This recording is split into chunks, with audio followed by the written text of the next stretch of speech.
Welcome back guys, स्वागत है आपका एक बार फिर से सत्यम ट्रिक क्लासेज में। दोस्तों आज अपन सिंपल इंटरेस्ट के नेक्स्ट प्रॉपर्टीज़ के बारे में पढ़ेंगे और हमारे सिंपल इंटरेस्ट में साधारण ब्याज में किस प्रकार के क्वेश्चन बन सकते हैं, उन सभी के बारे में आज अपन क्या करेंगे, डिस्कस करने वाले हैं।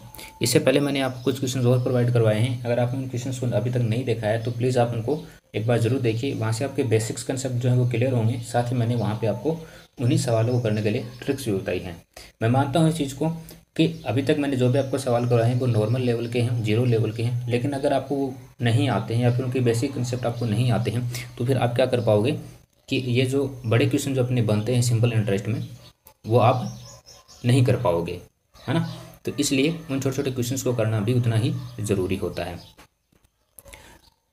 यहाँ पर मैं आपको ये जो सवाल अभी करवा रहा हूँ ये रेलवे में पूछा गया है 2018 ग्रुप डी के अंदर।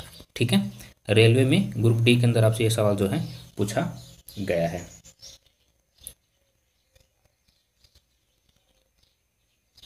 तो देखिए अभी अपन बढ़ते हैं इस नेक्स्ट सवाल की तरफ। और इस नेक्स्ट सवाल में कहा गया है कि यदि किसी धन को 8% के बदले 12% ब्याज पर लगाया होता तो उस धन पर 2 वर्ष में 400 रुपये अधिक ब्याज के रूप में प्राप्त होते तो वह मूलधन कितना है। देखिए हमें मूलधन का नहीं पता है, लेकिन हमें इतना पता है कि मैंने माना कि मेरा मूलधन x रुपये रहा होगा। इस पर मैंने क्या किया, 8% की दर से 2 साल का ब्याज अगर मुझे लेना पड़े तो मैं क्या लूँगा, वो ब्याज मुझे इस तरीके से मिलेगा। मैंने आपको बताया था साधारण ब्याज के लिए SI = PRT/100। P क्या था, प्रिंसिपल यानी कि मूलधन, R मतलब रेट, दर, T मतलब समय। तो ऐसा ही अपन इस तरीके से निकालते थे, यानी कि ब्याज अपन इस तरीके से निकालते थे। तो सेम हमारा यही वो प्रोसेस है। तो यहाँ से मैंने सीधा इस चीज़ को क्या कर दिया, इम्प्लीमेंट जो है वो कर दिया। अब इन्होंने यहाँ से हमें कुछ ब्याज प्राप्त हुआ। जैसे मैंने यहाँ पे माना कि मुझे 16x/100 के रूप में ब्याज जो है वो मिला। ठीक है, दूसरी कंडीशन में इसने कहा है कि अगर 8% ना दिया होता बल्कि ब्याज के रूप में अगर मैं 12% उससे लेता, यानी कि जो मूलधन था उस पर 12% अगर मैं ब्याज लगाता तो मुझे 2 साल में जो ब्याज मिलता, कितना मिलता है, यहाँ से 24 रुपये जो है मुझे ब्याज के रूप में मिलते। ठीक है, तो ये वाला ब्याज और जो पहले 8% वाला जो ब्याज था उनका अंतर हमें दे रखा है। यानी कि हमारा जो 16x/100 था माइनस 24x/100 होगा, इनका जो अंतर है वो कितना है, 400 रुपये का अंतर है। अब देखो कॉमन सी बात है, अगर आप किसी से पर क्या करोगे, अगर आप किसी से पैसे लेते हैं, अगर वो आप पर 8% के हिसाब से अगर ब्याज लेता है तो आपको कम पैसे देने पड़ेंगे, और 12% के हिसाब से लेता तो आपको ज़्यादा पैसे देने पड़ेंगे। कहने का मतलब ये है कि आपने किसी से 100 रुपये उधार लिए, अगर उस बंदे ने आप पर 8% चार्ज लगाया है दर का, तो आपको 1 साल बाद उसको कितना देना पड़ेगा, 108 रुपये देना पड़ेगा। सिमिलरली अगर उसी 100 रुपये पर वो 12% ब्याज लगाता तो आपको कितना देना पड़ता, 112 रुपये उसे ब्याज के रूप में देना पड़ता। तो यहाँ पर भी इन्होंने यही सिंपल सी एक बात जो है वो कही है। ठीक है, तो यहाँ पे अपन इनका जो अंतर आया वो कितना दे रखा है, इन्होंने 400 रुपये दे रखा है। इनका जो डिफरेंस है वो कितना आएगा, 8x आएगा। ठीक है, तो 8x/100 की वैल्यू हमें दे रखी है 400। ये 100 जो है इस साइड आएगा तो ये इससे मल्टीप्लाई हो जाएगा। यहाँ से इस 8 को इसके नीचे ले आते हैं और यहाँ पर हमारे पास x बचेगा, जिससे कटेगा 5 टाइम्स, तो ये हो जाएगा 5000। यानी कि x की वैल्यू जो है कितनी आ जाएगी, 5000 रुपये। और x हमने क्या माना था, प्रिंसिपल यानी कि मूलधन जो है वो माना था। तो इसका आंसर क्या जाएगा, 5000 रुपये हो जाएगा। ठीक है, अब इसकी ट्रिक जो है वो क्या हो सकती है, इसकी ट्रिक जो है वो क्या हो सकती है, तो वो आप देखना। ब्याज का जो अंतर है वो हमें दे रखा है 400 रुपये। ठीक है, ओके, देखिए 12% के हिसाब से 2 साल का ब्याज माइनस 8% के हिसाब से 2 साल का ब्याज। ठीक है, और ये बात चल रही है परसेंटेज में। ओके, इनका जो अंतर है वो कितना है, 400 रुपये है। बिल्कुल, अब हम क्या करेंगे, यहाँ पर देखेंगे 24, यहाँ पे देखेंगे ये 16, अल्टीमेट हमारे पास क्या आया, 8% आया, है ना। यानी कि हमें जो 8% की जो वैल्यू वो कितनी दे रखी है, 400। बिल्कुल, 8% की वैल्यू 400 दे रखी है, तो 1% की वैल्यू कितनी, 400/8, और 100% की वैल्यू कितनी, मल्टीप्लाई 100, तो हमारे पास कितना आएगा फिर से 5000 रुपये। अगर आप इसको थोड़ा और शॉर्ट करना चाहो तो वो आपका बेसिक कंसेप्ट था। इसी तरीके का एक सवाल और देखते हैं। इसमें कहा गया है कि यदि किसी धन पर 10% की दर से 5 साल तथा 3 साल के साधारण ब्याजों का अंतर 180 रुपये, तो वह धन बताइए। तो यहाँ पे देखो हुआ क्या कि पहले मेरे पास x रुपये था, मैंने किसी से x रुपये उधार लिया, उस पर मेरे पर 10% के हिसाब से ब्याज दर लगाई गई 5 साल के लिए। ठीक है, 5 साल के लिए मेरे पे क्या लगाएगा, उस पर 10% के हिसाब से ब्याज लगाएगा, तो मुझे इतना रुपये ब्याज के रूप में उसे देना पड़ेगा। दूसरी कंडीशन में उसने ये कहा कि उसी रुपये पर, मान लीजिए कि मैंने 5 साल के बजाय उसे 3 साल पर उधार लिया होता, तो 10% की दर से अगर मुझे 3 साल का ब्याज देना पड़ता तो मुझे इतना रुपये देना पड़ता। लेकिन इन दोनों का जो अंतर है वो कितना है, 180 रुपये है। अब जाहिर सी बात है यारों कि अगर हम 3 साल के लिए ब्याज लेंगे किसी से 10% के हिसाब से और किसी से 5 साल के लिए ब्याज लेंगे तो डिफरेंस तो पक्का है। जाहिर सी बात है कि अंतर तो पक्का आएगा भाई। 5 साल के लेंगे तो ब्याज ज़्यादा देना पड़ेगा और 3 साल के लेंगे तो ब्याज कम देना पड़ेगा। तो यहाँ पर जो अंतर इन्होंने बताया वो कितना आया, 180 है। यहाँ पे आप देखोगे ये 50 ये 30, तो 30 और 50 यानी कि 20x, ठीक है। 20x बटा 100 की वैल्यू कितनी है, 180, यानी कि अंतर जो 180 दे रखा है। यहाँ से ये कटेगा 0, ये 10 जो है ये इस साइड आ जाएगा और ये जो 2 अपना बचा ये इस साइड आ जाएगा। यहाँ से इसको कट करेंगे तो ये 90 और 90 को 10 से मल्टीप्लाई करेंगे तो 900, ठीक है। तो वो मूलधन जो है वो कितना हो जाएगा अपना, 900 रुपये हो जाएगा। अब अगर अपन इसके ट्रिक्स के बारे में बात करें तो ट्रिक्स क्या होगी कि 10% के हिसाब से 5 साल का ब्याज और अंतर है 10% के हिसाब से 3 साल का ब्याज। ये है परसेंटेज के रूप में कितना, 180। यहाँ से आप देखोगे आपके पास 20% की वैल्यू 180 आएगी, 1% की वैल्यू कितनी आ जाएगी, बटे 20, और 100% की बात करेंगे तो मल्टीप्लाई 100। यहाँ से इसको कटपिट करोगे तो आ जाएगा 900 रुपये। थोड़ा सा और शॉर्ट बन जाएगा ये, ठीक है। बढ़ते हैं नेक्स्ट सवाल की तरफ। और इस सवाल में आपसे कहा गया है कि कोई धन साधारण ब्याज की दर से 3 वर्षों में 800 रुपये के 920 रुपये हो जाता है। यदि ब्याज की दर को 3% बढ़ा दिया जाए तो राशि कितनी हो जाएगी। यानी सिंपल सा मतलब ये है कि हमारे पास जो मूलधन है वो कितना है, 800 रुपये है, और मिश्र धन जो वो कितना है, 920 रुपये। इसका मतलब हमें यहाँ पर ब्याज के रूप में कितने मिले, 120 रुपये मिले। 920 माइनस 800 बराबर 120 रुपये। ये क्या है, ये ब्याज है हमारा। ये क्या है, अमाउंट यानी कि मिश्र धन। ये क्या है, प्रिंसिपल यानी कि मूलधन, ठीक है। अब अपन अपने पास ब्याज आ गया, मूलधन आ गया, समय आ गया, दर अपन निकाल सकते हैं।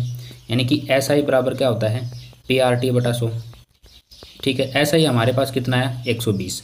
ये इसमें से घटाएंगे तब आएगा, ओके। P कितना है, 800 रुपये।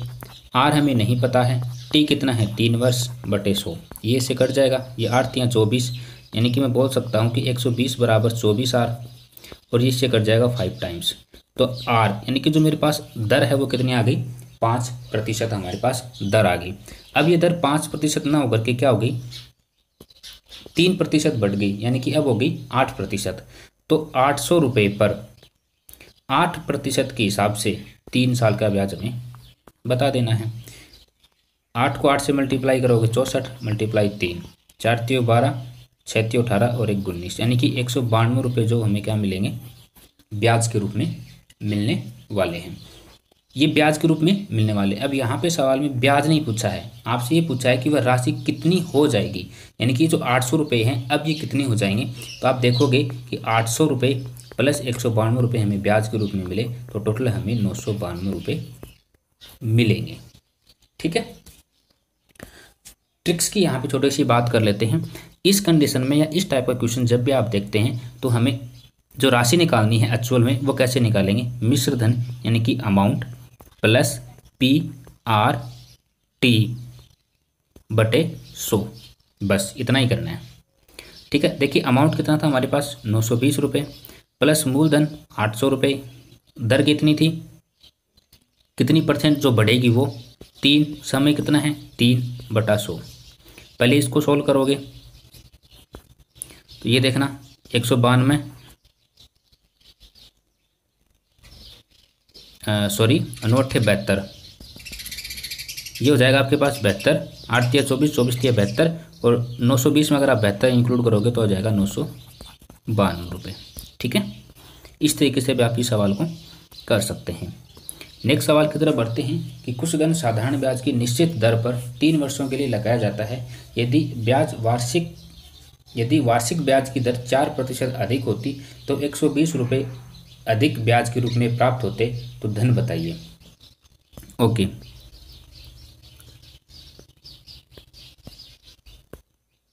हमें क्या पूछा है कि 3 वर्षों के लिए लगाया कुछ दर रही होगी। हमने माना कि x रुपये था, उसको 3 वर्षों पर r% की दर से लगा दिया, सिंपल। माइनस फिर क्या हुआ, उसी धन को 3 वर्षों के लिए ही लगाया, लेकिन अब क्या हुआ, जो r है वो 4% के रूप में बढ़ गई, ठीक है। और इनका जो अंतर है वो कितना आया, 120 रुपये आया। तो इसको आप जब सोल्व करोगे तो आपके पास आर की वैल्यू भी आएगी। पहले आपके पास आर की वैल्यू आएगी, उस आर की वैल्यू को यहाँ पर पुट करेंगे तो हमारे पास जो धन है वो मिल जाएगा। अब अपन इसकी बात कर लेते हैं ट्रिक के रूप में। ट्रिक्स क्या होगा, जब भी आपको इस कंडीशन में धन निकालना हो तो हमें क्या करना है, जो हमें अंतर गिवन होता है, ठीक है, एक तरीके से ये क्या है, अंतर ही है। अधिक हुआ तो मतलब क्या हुआ, अंतर ही है एक तरीके से। तो हमें क्या करना है, अंतर को हमें आई से डिनोट करना है, मल्टीप्लाई 100 कर देना है और बटे r इंटू टी, ठीक है। तो यहाँ से अगर अपन देखना चाहें तो 120 मल्टीप्लाई 100, r कितनी है 4% जो बढ़ी वो, और समय कितना है 3, 4 3 12 और 12 से कटेगा 10 टाइम्स, इसका मतलब ये हो जाएगा 1000 रुपये। तो वो जो धन था वो 1000 रुपये है, ठीक है। एक और सवाल जो है उसकी तरफ अपन यहाँ पे बढ़ते हैं। यदि 3 वर्ष बाद 5% साधारण ब्याज की दर से मूल धन एवं साधारण ब्याज में अंतर 850 रुपये है तो मूल धन कितना है। देखो सवाल को समझना ध्यान से, साधारण ब्याज की दर से, सिंपल। अब मूल धन और साधारण ब्याज का अंतर दे रखा आपको, यानी कि सिंपल सा मैं आपको ये बोलना चाहूँ कि मूल धन अगर 100 रुपये था तो उसमें से अगर मैं SI को घटाता हूँ तो मेरे पास 850 रुपये आना चाहिए, ठीक है, इस तरीके से आना चाहिए। तो इस कंडीशन को अपन किस तरीके से सॉल्व करेंगे, जब भी ऐसी सिचुएशन हमारे पास आती है तो उसके लिए हमारे पास एक ट्रिक होती है कि जब प्रिंसिपल को अगर मैं r इंटू टी से घटा दूँ, यानी कि SI क्या होती है हमारी r इंटू टी होती है, ठीक है। तो ये कितना आएगा, 850 रुपये आएगा। P मैंने 100 माना, ओके, r इंटू टी यानी कि 5 3 15 बराबर 850। यहाँ से आप इसको घटाओगे तो ये 85 बन जाएगा, 85, ठीक है। इस 85 की जो वैल्यू है वो कितनी है, 850। तो 1 की वैल्यू कितनी हो जाएगी, 10 हो जाएगी। और 100 की बात करेंगे क्योंकि प्रिंसिपल हमने 100 माना था तो ये कितना हो जाएगा, 1000 रुपये। तो वो धन कितना आ जाएगा अपने पास, 1000 रुपये आ जाएगा। एक और छोटा सा सवाल करते हैं, उसके बाद फिनिश करते हैं इसको। एक व्यक्ति ने 4% की साधारण ब्याज की दर से कुछ धन दिया, यदि 8 वर्ष में ब्याज दिए गए धन से 340 रुपये कम रह गया तो धन कितना होगा। सिंपल है भाई, अब क्या हो गया, जो धन था वो कितना कम हो गया, 340 रुपये कम हो गया। तो सिंपल सी बात है, फिर से अंतर की बात कर रहा है, और जब भी अंतर की बात करता है तो हमें क्या करना है, हमने माना कि 100 रुपये हमारा प्रिंसिपल था, उसमें से क्या हुआ कि 8% की दर से 4 साल के लिए दिया, तो यानी कि 4% की दर से 8 वर्ष के लिए दिया, तो नहीं 32, और जी अंतर कितना है 340। यहाँ से आप इसको सब्सट्रैक्ट करोगे तो आ जाएगा 68। इस 68 की वैल्यू 340 है, ठीक है। 68 की वैल्यू कितनी है, 340। 1 की वैल्यू कितनी हो जाएगी, 340 बटे 68। और बात करते हैं 100 की, तो मल्टीप्लाई 100, यहाँ से कटेगा 1/2 और ये कट जाएगा 5 टाइम्स, और ये 0 यहाँ पे तो हो जाएगा 500। तो वो धन कितना था, 500 रुपये था, ठीक है। तो आज के लिए इतना ही। उम्मीद है मैंने जो भी सवाल आपको बताए हैं वो आपको समझ आए होंगे। अगर किसी भी सवाल में आपको दिक्कत आती है तो कमेंट बॉक्स खुला है, आप कमेंट कर सकते हैं, आपकी निश्चित तौर पर हेल्प की जाएगी। आज के लिए इतना ही। थैंक यू सो मच दोस्तों।